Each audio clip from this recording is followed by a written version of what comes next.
Hello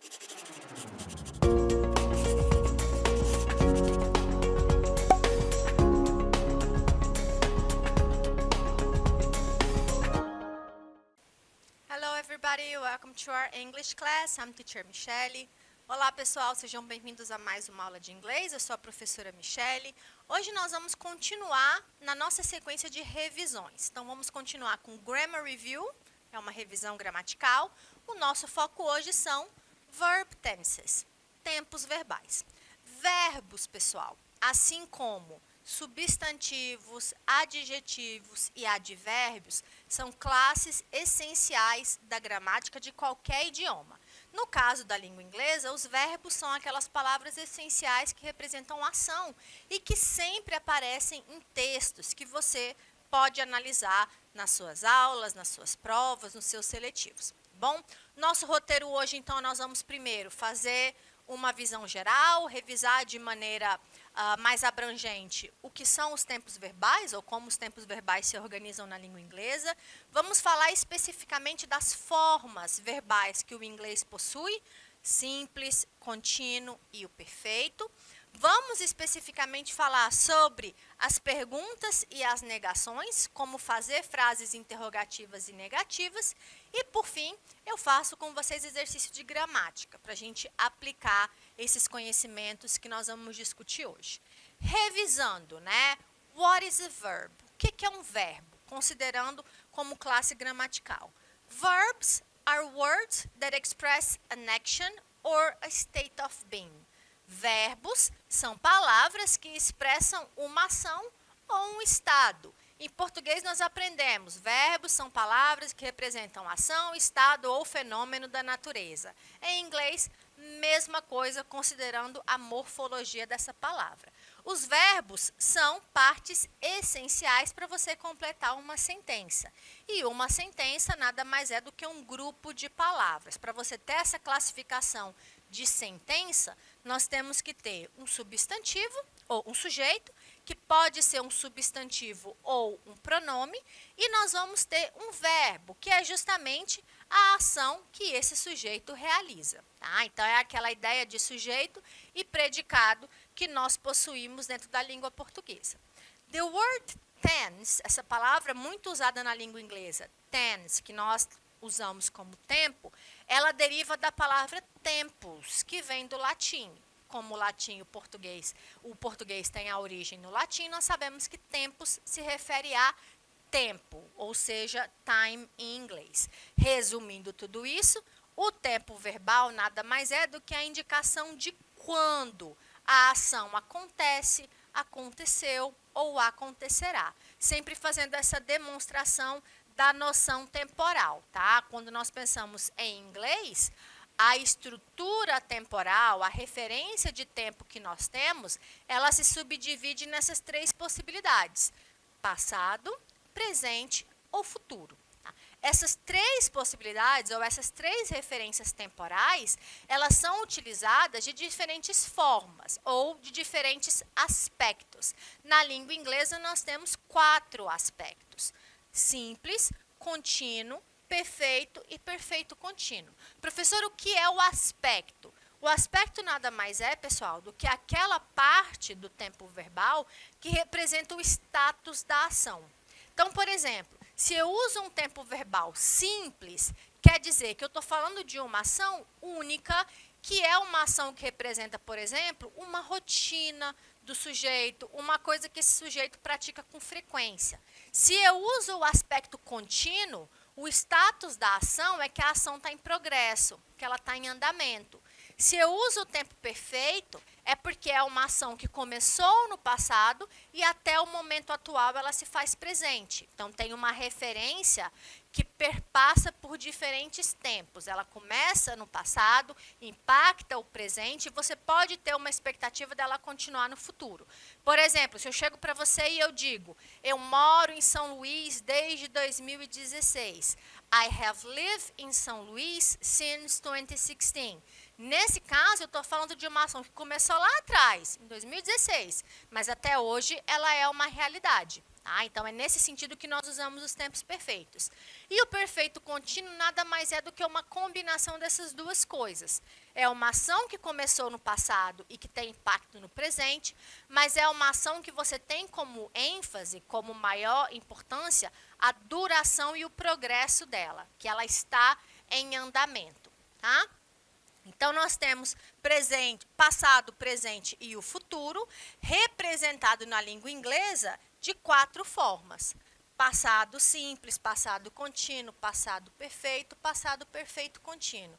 E assim por diante para todos os tempos verbais, tá? Considerando o tempo e os diferentes aspectos ou formas. Falando um pouquinho de cada uma delas, vamos começar com as formas simples, tá?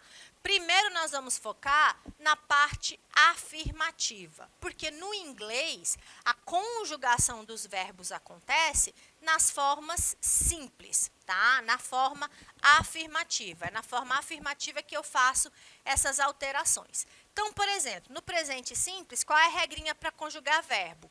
Tira o to, repete o verbo sem ele para todas as pessoas e no caso das terceiras pessoas do singular, eu acrescento S, ES ou IES no final do verbo.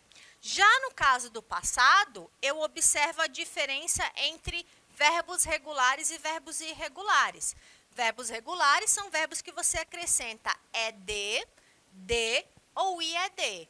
Verbos irregulares não tem padrão, não tem regra. Então, para você conjugar um verbo irregular no passado, você tem que fazer a consulta da tabela dos verbos irregulares da língua inglesa, que você encontra na internet, nos livros de inglês, dicionários e etc. No caso do futuro, não existe conjugação específica, não tem uma mudança no verbo. Para você expressar futuro simples em inglês, nós temos que usar um verbo auxiliar antes desse verbo principal, que no caso é will. Tá? Will, depois o verbo sempre sem o to. O to em inglês, vocês sabem, serve para indicar que o verbo não está conjugado.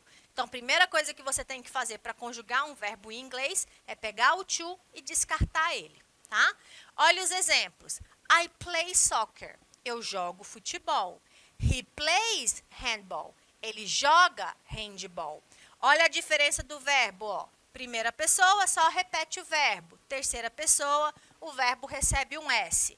No passado, we played volleyball. Nós jogamos voleibol. You went to the supermarket. Você foi para o supermercado. Verbo regular tem ED no final. Verbo irregular não tem ED, ele tem uma forma própria. Went é o passado de go, que é o passado do verbo ir.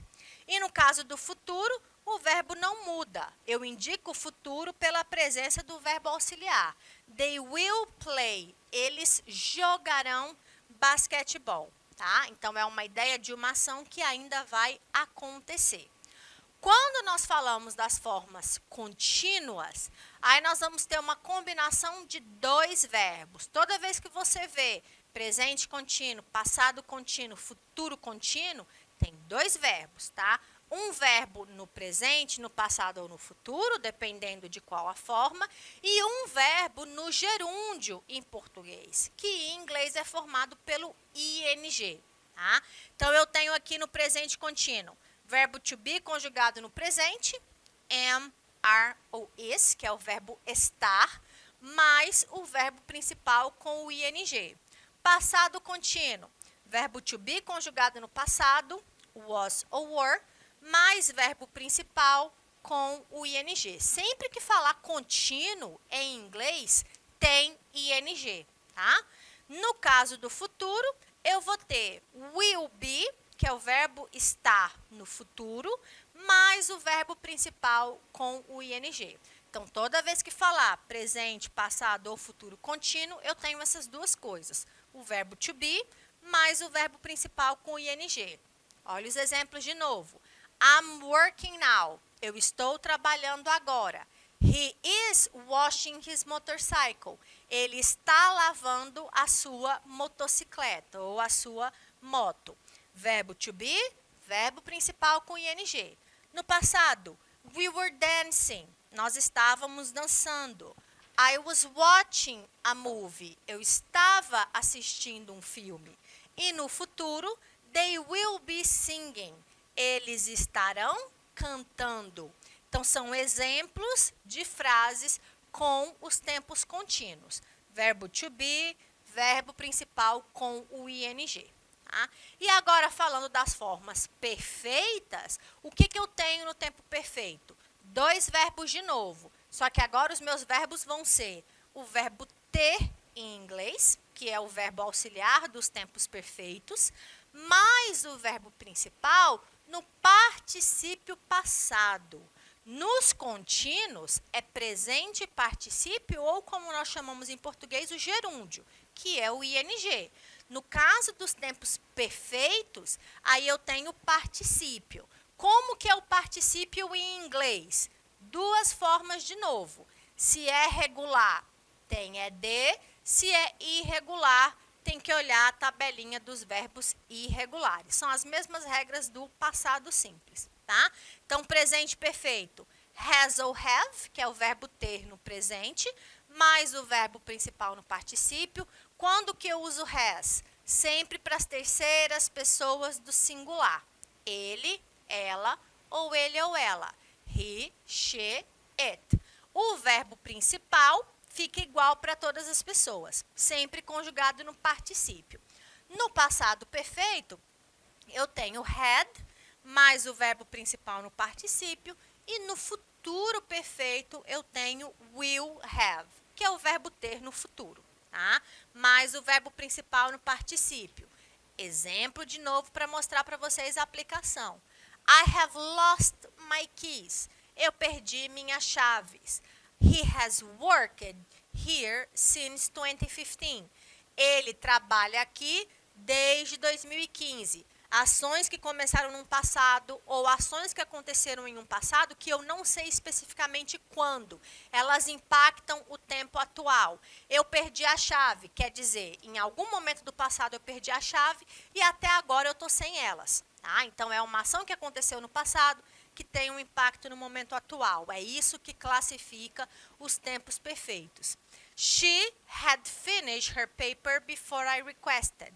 Ela tinha terminado o seu relatório antes de eu solicitá-lo, antes de eu ter pedido ele. You will have done your homework by next week. Você terá finalizado a sua tarefa de casa até a próxima semana. Então, são exemplos de ações que você tem relação com diferentes tempos verbais, tá bom? Sempre colocando o verbo ter mais o verbo principal no particípio. Agora, falando especificamente das formas interrogativas e negativas. Lembrando que tudo que a gente viu até aqui, o foco foi frases afirmativas, que você tem aquela estrutura de sujeito primeiro, verbo e complemento. Ou quando você tem os tempos compostos, que você tem 2 verbos, o verbo auxiliar e o verbo principal, aí você tem sujeito primeiro, verbo auxiliar, verbo principal e o complemento da frase. Falando de frases interrogativas e negativas, nós vamos ter 2 situações. Quando nós temos os tempos simples, que é um verbo só, nós vamos precisar de verbos auxiliares para criar a pergunta e a negação. Quais são os verbos auxiliares? No tempo presente, no presente simples, do e does. Quando que eu uso does, que tem o es no final? Sempre para as terceiras pessoas do singular. He, she, it. Do para todas as outras pessoas. No passado simples, o meu verbo auxiliar é o did. No futuro simples, nós já vimos, o verbo auxiliar é o will. Tá? Então, para eu criar as perguntas e as negações, eu sigo aquela estrutura. Na pergunta, verbo auxiliar vem primeiro, sujeito depois, verbo principal, ponto de interrogação. Na frase negativa, sujeito, verbo auxiliar, e o não em inglês. Lembrando que quando nós falamos de frases negativas em inglês, nós sempre podemos usar o recurso da contração, que é juntar o verbo auxiliar com o não em inglês para transformar duas palavras em uma palavra só. Tá? Então, olha os exemplos. Do you speak English? Você fala inglês? É uma pergunta. Verbo auxiliar primeiro, sujeito depois. No, I don't speak English. Frase negativa. Sujeito primeiro, o verbo auxiliar com o não e o verbo principal. Não, eu não falo inglês. No exemplo de baixo, does he like series? Ele gosta de séries. No, he doesn't like series. Não, ele não gosta de séries. Então, são exemplos de perguntas sucedidas de uma resposta. No caso do passado, o verbo auxiliar, obviamente, tem que estar no passado. Did they travel on their last vacation? Eles viajaram nas últimas férias? No, they didn't travel. Não, eles não viajaram.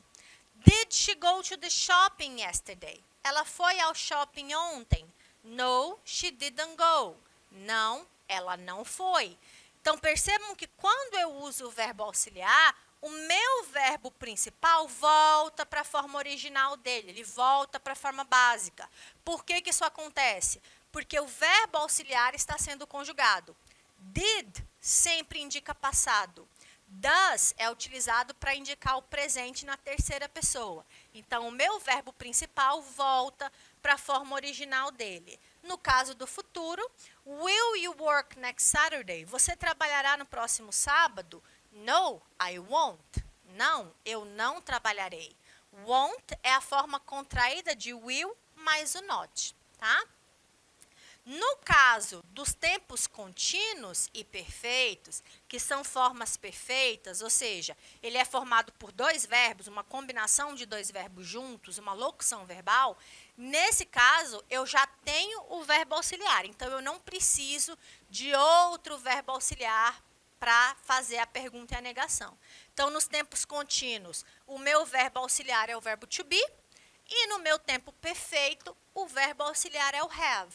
Por que eu estou falando dos verbos auxiliares? Para você lembrar daquelas estruturas. Frase interrogativa, verbo auxiliar primeiro, sujeito depois, verbo principal, ponto de interrogação lá no final da frase. Frase negativa, o não em inglês, que é o not, depois do verbo auxiliar. Olha os exemplos, ó. Fazendo uma pergunta com os tempos contínuos. Are you studying English? Você está estudando inglês? No, I am not. Não, eu não estou estudando. Tá? No passado, were we watching a movie? Nós estávamos assistindo TV na noite passada, ou assistindo um filme na noite passada? Não, nós não estávamos assistindo.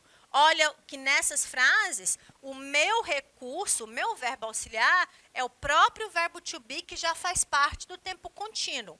O verbo com ing permanece e, no caso das formas negativas, o não vem sempre depois do verbo to be, tá bom? Dos verbos auxiliares.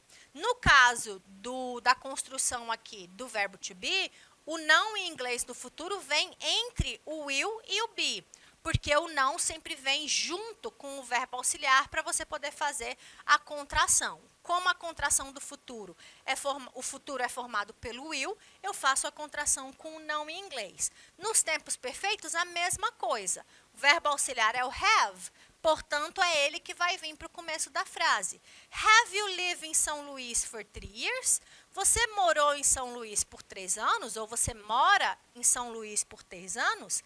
Não, eu não moro. Ou não, eu não vivo. Então, são exemplos de construções no tempo perfeito, seguindo as mesmas estruturas. Frase interrogativa começa com o verbo auxiliar. Frase negativa, o não em inglês vem depois desse verbo. Para a gente analisar exercício gramatical desse conteúdo, o que você vai ter? Vão aparecer sentenças e, a partir dessas sentenças, você vai tentar analisar o contexto ou os elementos estruturais daquele tempo verbal, daquela conjugação. Nesse caso, analise as sentenças e escolha a alternativa que apresenta a sequência correta de tempos verbais. No primeiro exemplo, she is watching. No segundo, my father had arrived. No terceiro, I will visit. Então, você vai analisar essas estruturas. Ela está assistindo TV, meu pai tinha chegado quando nós estávamos dormindo e eu visitarei os meus parentes no próximo mês. Se você analisar a estrutura, o que nós podemos observar? Primeiro exemplo, 2 verbos. Segundo, 2 verbos. Terceiro, 2 verbos. Will, sempre futuro. Is e watching, contínuo. E no outro eu tenho tempo perfeito. Resposta correta, presente contínuo, passado perfeito e futuro simples. Pessoal, nós encerramos por aqui. Até a próxima e bye, bye.